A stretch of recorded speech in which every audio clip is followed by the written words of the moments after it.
तो देखो स्टूडेंट्स, हमने दो मेथड देखी मीन फाइंड करने की। पहले देखा डायरेक्ट मेथड जिसमें कैलकुलेशन थोड़ा लॉन्ग जा रहा था, लेंथी था। फिर उसको रिड्यूस करने के लिए हमने शॉर्टकट मेथड देखी जिसमें कैलकुलेशन थोड़ा बहुत रिड्यूस हो रहा था।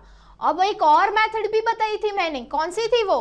Step deviation method of finding mean. Okay, वो मेथड में और भी स्टूडेंट्स जो प्रीवियस दो मेथड थी ना, उससे भी ज्यादा कैलकुलेशन रिड्यूस हो रहा है। तो वो कैसे, वो देख लेते हैं। बट उसके लिए भी स्टूडेंट्स आपको फॉर्मूला तो याद रखना ही पड़ेगा। तो देखो फॉर्मूला मैं आपको बता देती हूँ, इजी है, वैसे इतना कुछ चेंजेस भी नहीं है, थोड़ा माइनर चेंज है। तो देख लेते हैं हम फॉर्मूला और उसकी सारी टर्म्स समझ लेते हैं। तो देखो स्टेप डेविएशन से मीन फाइंड करने का फॉर्मूला है x bar is equals to a plus 1/n in bracket summation of I equals to 1 to n fi ui into h।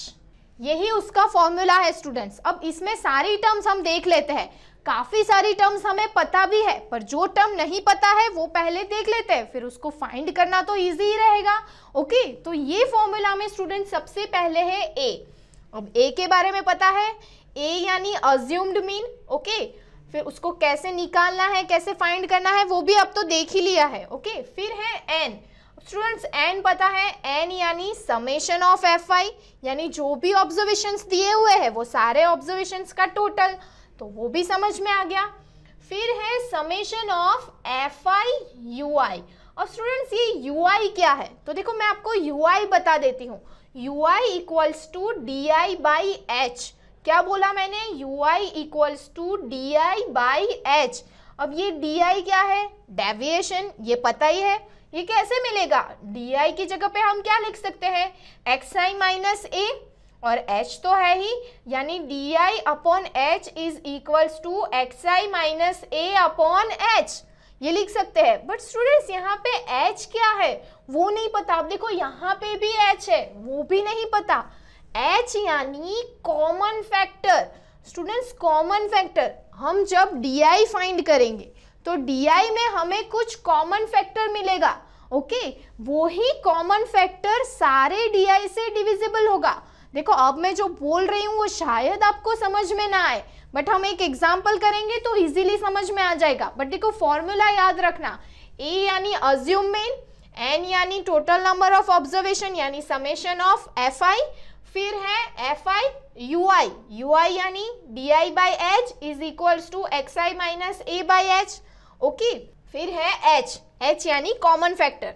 तो देखो स्टूडेंट्स, हमने अभी प्रीवियसली जो एग्जाम्पल किया वही एग्जाम्पल्स ये मेथड से सॉल्व करते हैं, स्टेप डेविएशन मेथड से। इजी ही है। पहले हम देख लेते हैं कि एग्जाम्पल में दिया क्या है। वैसे तो आपको पता ही है, हमें सिर्फ वो एग्जाम्पल को स्टेप डेविएशन मेथड से सॉल्व करना है। ठीक है, तो देखो स्टूडेंट्स, एग्जाम्पल वही है, हमें वही दोनों वैल्यू दी हुई है। यहाँ पे वेजेस दिया हुआ है, यहाँ पे नंबर ऑफ वर्कर्स यानी xi और fi, ये दोनों चीज दी हुई है। बट हमें यहाँ पे मीन निकालना है using step deviation method. Step deviation method का यूज करके हमें यहाँ पे मीन निकालना है। तो देखो उसके लिए कौन सा फॉर्मूला यूज करेंगे? यही फॉर्मूला यूज करेंगे। और उसमें कौन कौन सी टर्म्स पहले फाइंड करनी होगी? तो सबसे पहले a।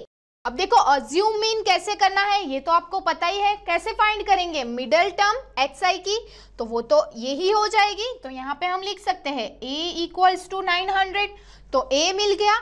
उसके बाद स्टूडेंट्स यहाँ पे सबसे पहले fi वो दिया हुआ है, ui ये दोनों का मल्टीप्लिकेशन फाइंड करना है, पर उसके लिए ui फाइंड करना होगा। और अभी मैंने आपको क्या बताया? ui यानी di बाई h, और di क्या है? xi minus a। तो सबसे पहले तो हमें di फाइंड करना होगा ना, तो सबसे पहले di फाइंड कर देते हैं। देखो प्रीवियस एग्जाम्पल में भी हमने फाइंड किया ही था, वही di होगा। xi माइनस a यानी xi 800 माइनस a यानी 900, तो क्या आएगा? -100। वैसे ही स्टूडेंट्स ये सारे डेटा के लिए हमें di फाइंड करना है, तो चलो सबसे पहले वही फाइंड कर लेते हैं। तो देखो स्टूडेंट्स, di हमें मिल चुका है। अब हमें h फाइंड करना है, क्योंकि ui इक्वल्स टू हमने क्या देखा था? di by h। तो देखो di है हमारे पास। अब h क्या होगा? h मैंने बताया था कॉमन फैक्टर। अब कॉमन फैक्टर आप देखो तो ये जो DI की सभी वैल्यूज है, आप ध्यान से देखना, ये DI की हमारे पास सभी वैल्यूज है, उसमें से कॉमन फैक्टर क्या हो सकता है जिसको डिवाइड करने पे इजीली हमें आंसर मिल जाएगा, और वो टर्म्स से हम ये सारी टर्म्स को इजीली डिवाइड कर पाएंगे।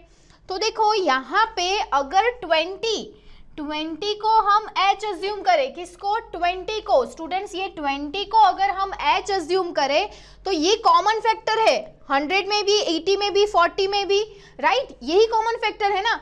100 को हम 20 से भी डिवाइड कर सकते हैं, 80 को हम 20 से डिवाइड कर सकते हैं, वैसे ही 40 को भी हम 20 से डिवाइड कर सकते हैं ना। तो ये h क्या हो जाएगा? Common factor. तो अब h मिल चुका है और DI तो है ही, तो UI मिल जाएगा, UI equals to DI by h। Okay, तो हम UI फाइंड कर लेते हैं, DI 100 डिवाइडेड बाई h, यानी क्या मिल जाएगा? -5।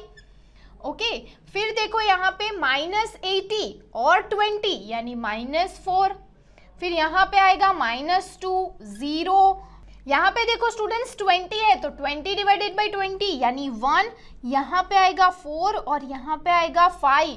तो स्टूडेंट्स ये डेटा जो UI मिल रहा है वो तो इजी है, बहुत सिंपल तरीके से हमें मिल गया है ना। जस्ट यहाँ पे फोकस क्या करना है कि h की वैल्यू हम क्या लेंगे, ऐसा कौन सा कॉमन फैक्टर लेंगे जिससे हम ये सारी टर्म्स को इजीली डिवाइड कर सकते हैं।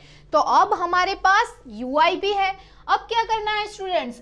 Fi इंटू UI, ये दोनों का मल्टीप्लीकेशन, तो Fi यानी ये टर्म और UI ये दोनों का मल्टीप्लीकेशन करना है। तो अब आप देखो प्रीवियस हमने जो एग्जांपल्स किए उससे यहाँ पे मल्टीप्लीकेशन इजी हो रहा है ना, मल्टीप्लीकेशन इजी। तो चलो पहले मल्टीप्लीकेशन करके Fi UI निकाल देते हैं। ओके, तो Fi UI फाइंड कर लेते हैं। तो देखो मल्टीप्लिकेशन करने पे हमें ऐसी कुछ टर्म्स मिल रही है, अब हमें क्या करना है? समेशन यानी सबको ऐड करना है। तो Fi UI को ऐड करने पे यहाँ पे समेशन ऑफ Fi UI क्या मिल रहा है? 44 स्टूडेंट्स, वो भी माइनस, आप देखना ये नेगेटिव टर्म्स है और ये सारी पॉजिटिव टर्म्स है, तो इसके समेशन पे हमें आंसर मिल रहा है -44। अब हमारे पास सारी टर्म्स है, आप देखो समेशन ऑफ Fi UI है, n तो इजीली मिल जाएगा, कैसे? समेशन ऑफ ये सारी टर्म्स का summation, okay, summation of Fi, तो वो तो है ही, n इज इक्वल्स टू 100, तो ये सारी टर्म्स भी है, Fi UI भी मिल गया, h भी मिल गया, a भी मिल गया। तो अब तो क्या करना है? सिंपल सिर्फ ये इक्वेशन में रखना है, तो x बार यानी मीन तो इजीली मिल जाएगा, तो चलो वो ही फाइंड कर लेते हैं। x bar is equals to, सबसे पहले क्या करना है? a यानी 900 प्लस स्टूडेंट्स उसके बाद क्या है? 1/n यानी 1/100 इनटू यहाँ पे मल्टीप्लिकेशन में क्या है? समेशन ऑफ Fi UI, वो क्या मिल रहा है? -44 इनटू स्टूडेंट्स है h की वैल्यू क्या है? 20। तो ये सारी वैल्यूज अवेलेबल है, बस अब थोड़ा कैलकुलेशन ही करना है, राइट? तो अब कैलकुलेशन तो हम कर ही लेंगे। यहाँ पे हम देखें तो यहाँ पे 5 आएगा और फिर स्टूडेंट्स इसको अगर हम सॉल्व करें तो मिलेगा 900 माइनस 8.80 यानी आंसर मिल रहा है 891.2। यही रिक्वायर्ड आंसर है जो मिल रहा है, मीन जो हमें फाइंड करना था। तो स्टूडेंट्स समझ में आ रहा है मीन कैसे मिला? यही फॉर्मूला का यूज करके। अब आप देखो कि यहाँ पे स्टेप डेविएशन मेथड और हमने जो प्रीवियस मेथड की, आप थोड़ा रिमाइंड करके देख लेना, शॉर्टकट मेथड, दोनों में आंसर सेम मिल रहा है 891.2। ओके, तो यहाँ से हम क्या कंक्लूड कर सकते हैं स्टूडेंट्स के शॉर्टकट मेथड से स्टेप डेविएशन मेथड में कैलकुलेशन ज्यादा इजी हो रहा है। इसका कैलकुलेशन इजी है, ये दोनों टर्म्स का मल्टीप्लिकेशन इजी है। ओके, तो अब आपको सारी मेथड्स अच्छे से पता चल गई कि मीन कैसे निकालना है। तो स्टूडेंट्स अगर ड्रोन स्टडी के ये वीडियोस आपको अच्छे लग रहे हैं तो आप प्लीज इनको लाइक करें, सब्सक्राइब करें, कमेंट्स लिखें, स्टूडेंट्स अपने थॉट्स बताएं, हमारे साथ शेयर करें कि आप और क्या चाहते हैं। और इतना ही नहीं स्टूडेंट्स, सबसे इंपॉर्टेंट नीचे शेयर बटन पे क्लिक करें और अपने दोस्तों के साथ इन वीडियोस को व्हाट्सएप और फेसबुक पे शेयर करें स्टूडेंट्स, ताकि वो भी इन वीडियोस का फायदा उठा सकें स्टूडेंट्स, राइट।